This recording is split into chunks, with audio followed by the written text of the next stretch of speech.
जय हिंद दोस्तों, स्वागत है आप सभी का आपके अपने यूट्यूब चैनल जैकपुर पे। तो आज का ये वीडियो काफ़ी इंपॉर्टेंट होगा क्लास 11 के सभी छात्र छात्राओं के लिए जिन्होंने अपने सब्जेक्ट में हिस्ट्री, ज्योग्राफी, पॉलिटी या फिर इकोनॉमिक्स को रखा है। आज का ये वीडियो जो है डे 5 हो चुका था, हमारा डे 6 होने वाला है। और इस वीडियोस में हम लोग कवर करेंगे हिस्ट्री को, ज्योग्राफी को, पॉलिटिकल साइंस को एंड इकोनॉमिक्स को। तो वीडियो काफ़ी इंपॉर्टेंट है। चलिए सबसे पहले हम लोग हिस्ट्री के सवालों को देखेंगे। तो वीडियो को अभी से लाइक कर दीजिए, चैनल पे पहली बार आएँ सब्सक्राइब जरूर कर लीजिएगा आने वाली हर एक वीडियो का नोटिफिकेशन पाने के लिए। इस वीडियोस के ये जो सीरीज़ चल रहा है 20 डेज टारगेट, ये जो 20 डेज टारगेट सीरीज़ चल रहा है, इसके प्लेलिस्ट का लिंक आपको वीडियो के डिस्क्रिप्शन में मिल जाएगा, या नहीं तो वीडियो के लास्ट में भी आपको देखने को मिलेगा। तो वहाँ पे भी क्लिक करके आप अपने सभी वीडियो को देख सकते हैं। सबसे पहला सवाल है आज का, देखिए यहाँ पे आयरलैंड किस देश का उपनिवेश था। इसके अलावा आप जो है ऊपर साइड में टाइमिंग चल रहा होगा, उस टाइमिंग के हिसाब से आप अपने टॉपिक को देख सकते हैं, जिस भी टॉपिक को आपको देखना होगा। ठीक है, वीडियो को थोड़ा आगे बढ़ा करके अपने टाइम के हिसाब से देख सकते हैं। तो सवाल था हमारा कि आयरलैंड जो है वो किस देश का उपनिवेश था। ये उपनिवेश था आपका इंग्लैंड का। ऑप्शन नंबर डी इसका करेक्ट आंसर होगा। यूरोपीय बस्तियों को क्या कहा जाता था। अब ये जो यूरोपीय बस्तियां थे इनको कहते थे कॉलोनी। ऑप्शन नंबर ए हो जाएगा। क्वेश्चन नंबर आता है 23 में। देखिए कह रहा है कि संयुक्त राज्य अमेरिका में दास प्रथा का अंत कब हुआ था। काफ़ी अच्छा सवाल है। तो ये हुआ था 1865 में। ऑप्शन नंबर 20 का यहाँ पे करेक्ट आंसर होगा। आइए अगले सवाल पे आते हैं। क्वेश्चन नंबर 24 पे, अमेरिका में दास प्रथा का अंत किस अमेरिकी राष्ट्रपति का योगदान है। तो यहाँ पर जो योगदान है वो आपको बतानी है। तो ये हो जाएगा Abraham Lincoln. Option number C हो जाएगा। अगले सवाल पे आते हैं। क्वेश्चन नंबर 25, अमेरिका के प्रथम राष्ट्रपति कौन थे। तो अमेरिका के जो प्रथम राष्ट्रपति थे वो थे आपके George Washington. Option number A इसका सही जवाब होगा। कनाडा महासंघ की स्थापना जो है वो कब हुई थी। कनाडा महासंघ की स्थापना हुई थी 1867 में। ऑप्शन नंबर डी हो जाएगा। क्वेश्चन नंबर 27, अमेरिगो वेस्पुकी किस देश से संबंधित था। तो ये जो संबंधित था वो इटली से संबंधित था। क्वेश्चन नंबर 28, वर्जीनिया उपनिवेश का नाम वर्जीनिया किसके नाम पर रखा गया था। और ये रखा गया था अविवाहित रानी एलिजाबेथ के नाम पर रखा गया था। क्वेश्चन नंबर 29 पे आते हैं। शराब एवं चीनी उद्योग अमेरिका के किस उपनिवेश में स्थापित हुए। सही जवाब हो जाएगा Maryland. Option number C. Next आते हैं, तस्मान ने न्यूजीलैंड की खोज कब की थी। तो तस्मान ने न्यूजीलैंड की जो खोज की थी वो की थी 1642 ईस्वी में। ऑप्शन नंबर सी हो जाएगा। ऑस्ट्रेलिया की खोज किसने किया है। ऑस्ट्रेलिया की खोज किसने किया आपको बतानी है। तो कैप्टन कुक ने। ऑप्शन नंबर डी इसका करेक्ट आंसर होगा। क्वेश्चन नंबर 32 पे आते हैं। उत्तरी अमेरिका के मूल निवासियों ने अपना इतिहास लिखना कब आरंभ किया। तो इन्होंने अपना इतिहास लिखना आरंभ किया था 1740 में। ऑप्शन नंबर सी हो जाएगा। अगले सवाल पे आते हैं। आंसू की राह नामक सफ़र अमेरिका के किस कबीले से जुड़ा है। तो सही जवाब हो जाएगा इसका चिरोकी से। ऑप्शन नंबर ए इसका करेक्ट आंसर होगा। क्वेश्चन नंबर 34 पे आते हैं। दास प्रथा के प्रश्न को लेकर 1861 में से 65 के बीच किस देश में गृह युद्ध लड़ा गया। सही जवाब हो जाएगा संयुक्त राज्य America. Option number C. Question number आते हैं 35 पे कि गोल्ड रश अमेरिका के किस राज्य से संबंधित है। तो ये गोल्ड रश जो है अमेरिका के कैलिफोर्निया से संबंधित है। ऑप्शन नंबर ए हो जाएगा। अगले सवाल पे आते हैं। क्वेश्चन नंबर 36, अमेरिका के किस राष्ट्रपति ने मूल निवासियों को आभासी नस्ल कहा था। सही जवाब हो जाएगा थॉमस जेफरसन ने। ठीक है, अगले सवाल पे आते हैं। क्वेश्चन नंबर 37, अमेरिकी फ्रंटियर का अंत कब हुआ। तो ये हुआ था आपका 1892 में। स्पेन निवासियों को दक्षिण अमेरिका में बहुतायत में क्या मिला। करेक्ट आंसर हो जाएगा आपका सोना। ऑप्शन नंबर सी। कैलिफोर्निया में सोने के चिन्ह कब पाए गए थे। तो कैलिफोर्निया में सोने के चिन्ह कब पाए गए। 1840 के दशक में। कैलिफोर्निया में सोने की खोज किसने की थी। सही जवाब हो जाएगा आपका मार्शल ने। ऑप्शन नंबर बी हो जाएगा। तो ये था हमारे हिस्ट्री के आज के टॉप 20 सवाल। आइए अब देखते हैं ज्योग्राफी के सवाल। चलिए अब हम लोग करेंगे ज्योग्राफी के कुछ इंपॉर्टेंट सवाल जो आपके एग्ज़ाम के लिए काफ़ी इंपॉर्टेंट होगा। तो देखिए सबसे पहला सवाल है आपका कि प्रोजेक्ट टाइगर कब से चलाई जा रही है। अब ये जो प्रोजेक्ट टाइगर है उसको कब से चलाया जा रहा है ये आपको बताना है। तो ये 1973 से चलाया जा रहा है। ऑप्शन नंबर सी हो जाएगा। प्रोजेक्ट एलिफेंट की शुरुआत कब की गई थी।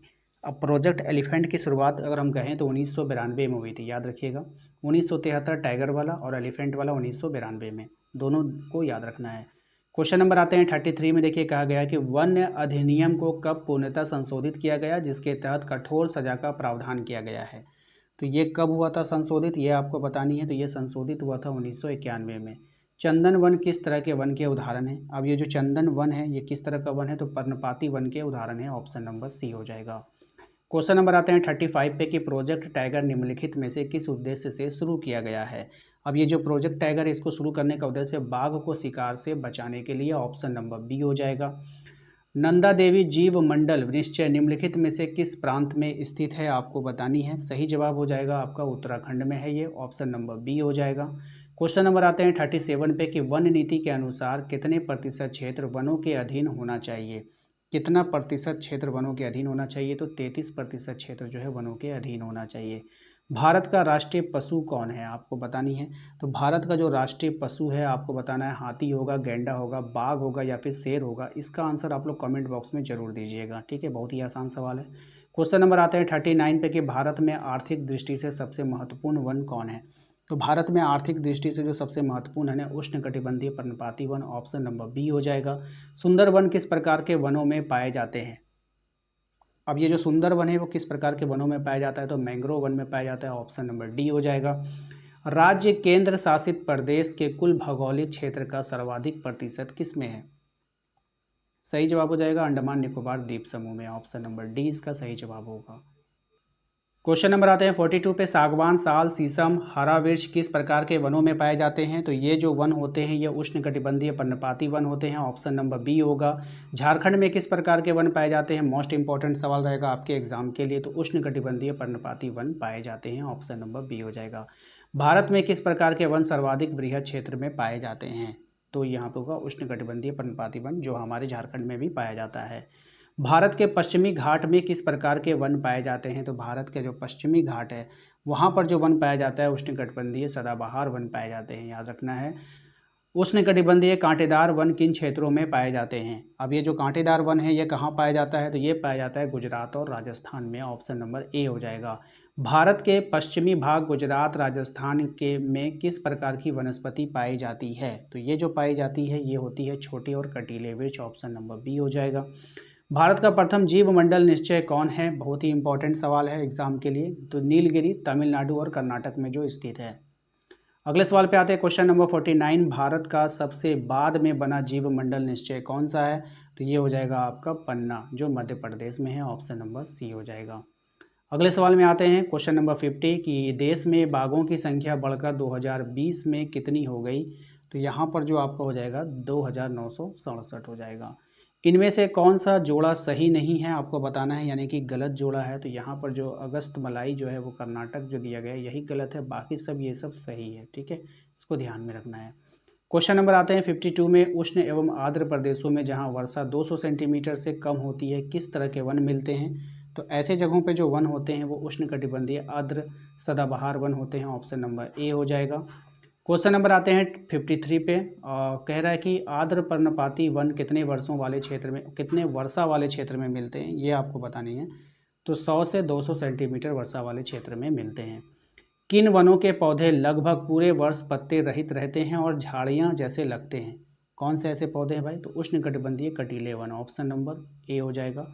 हिमालय के पश्चिमी भाग में बहुमूल्य प्रजाति के देवदार, चिनार एवं वालन वृक्ष कितनी ऊंचाई में पाए जाते हैं? सही जवाब हो जाएगा इसका ऑप्शन नंबर बी 1500 से 1750 मीटर। कितने मीटर ऊंचाई पर मॉस व लाइकेन पाई जाती है? कितने मीटर ऊंचाई पर पाई जाएगी? ये 3000 से 4000 मीटर की ऊंचाई पर पाए जाते हैं। विश्व के ज्ञात पौधों और प्राणियों की किस्मों में से कितने प्रतिशत किस्म भारत में पाई जाती है? तो 4 से 5। ऑप्शन नंबर ए हो जाएगा।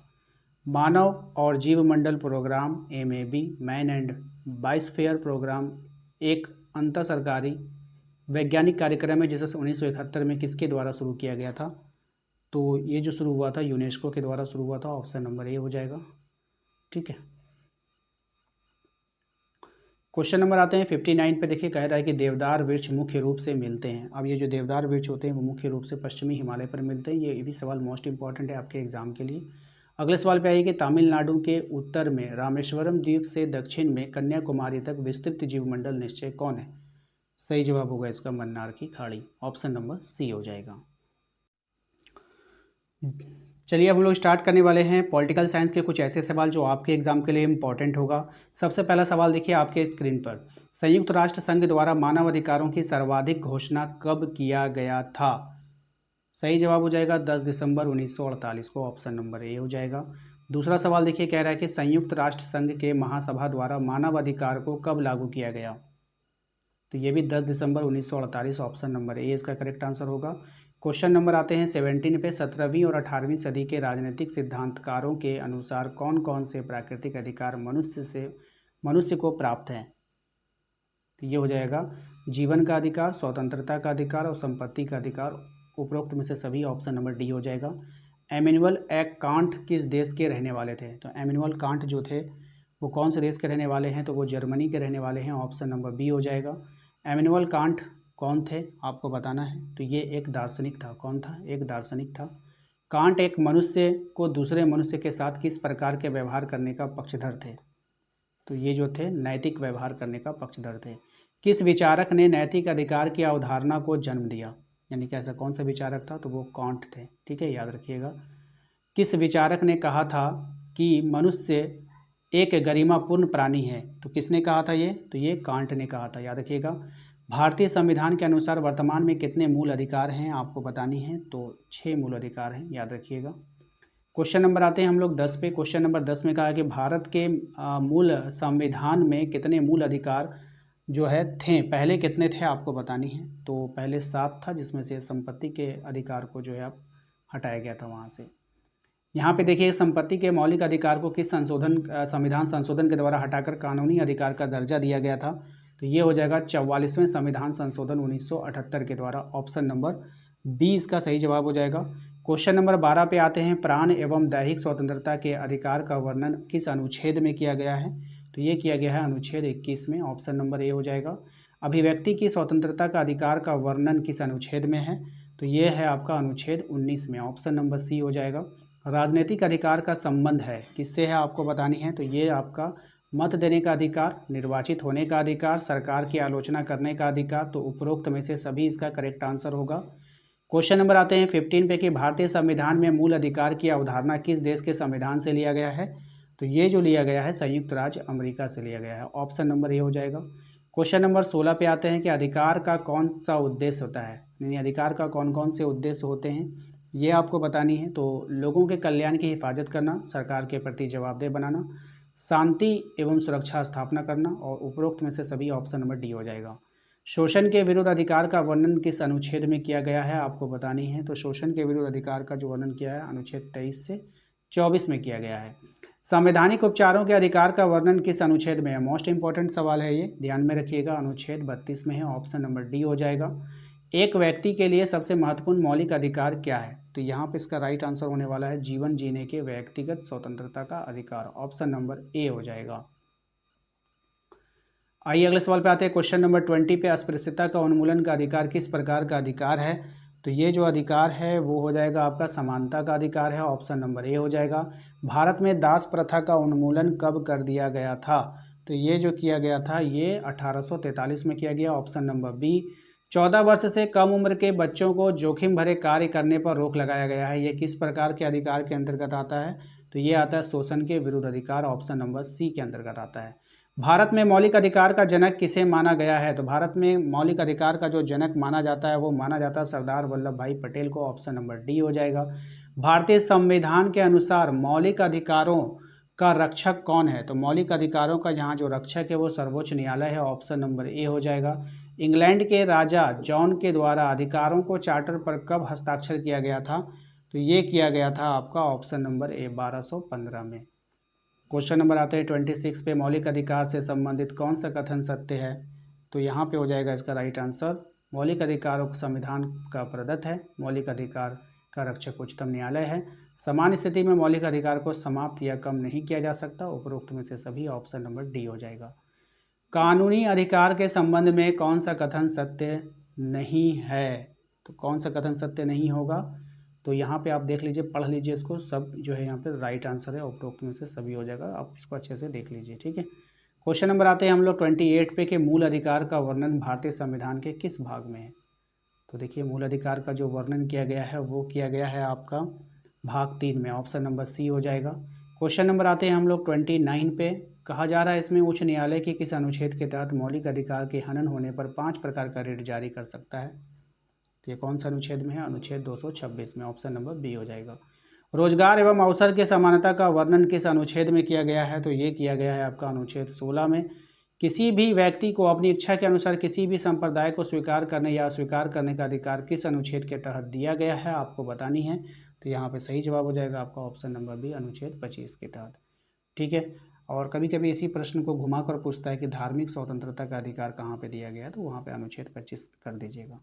आशा करते हैं कि आप लोगों को समझ में आ गया होगा। अब चलते हैं हम लोग अगले पार्ट यानी इकोनॉमिक्स की तरफ। चलिए अब हम लोग करेंगे इकोनॉमिक्स के कुछ ऐसे सवाल जो आपके एग्जाम के लिए इंपॉर्टेंट है। लोग डैश के लिए आर्थिक कार्य करते हैं। अब ये लोग जो लोग होते हैं वो आजीविका के लिए आर्थिक कार्य करते हैं। क्वेश्चन नंबर 2 में देखिए कह रहा है कि किसी देश में एक वर्ष में उत्पादित सभी वस्तुओं और सेवाओं के कुल मूल्य को क्या कहलाता है? यानी ये जो कहलाएगा सकल घरेलू उत्पाद कहलाएगा। ऑप्शन नंबर बी हो जाएगा। क्वेश्चन नंबर 3 पे आते हैं। इसमें कहा गया है कि सकल घरेलू उत्पाद में योगदान देने वाले सभी कार्यकलापों को हम क्या कहते हैं? तो इसको हम लोग कहते हैं आर्थिक क्रियाएं। ऑप्शन नंबर ए हो जाएगा।